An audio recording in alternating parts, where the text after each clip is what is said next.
Press হবে, যাতে আপনারা সবাই জানতে পারেন এবং যারা ভুক্তভোগী তারাও জানতে পারে, যাতে কোনো ভুল মেসেজ না যায়। সেই জন্য মনে রাখবেন, আমরা যারাই সরকার চালাই বা যেখানেই থাকি না কেন, আমাদের প্রত্যেককেই একটা আইন মেনে চলতে হয়, সংবিধান মেনে চলতে হয়। এবং আইন মেনে চলার ক্ষেত্রে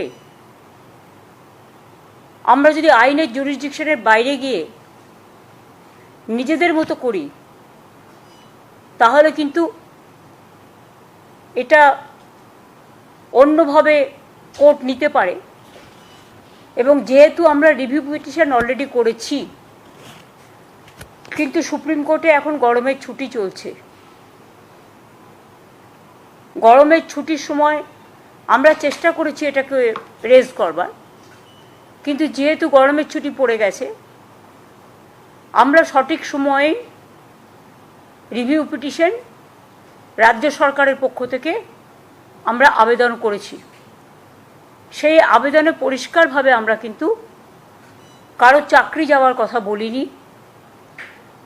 আমরা পরিষ্কার বলেছি যে যারা চাকরি করে তাদের সুযোগ দেওয়া হোক এবং তাদের যেন লিস্টটা বাতিল না করা হয়।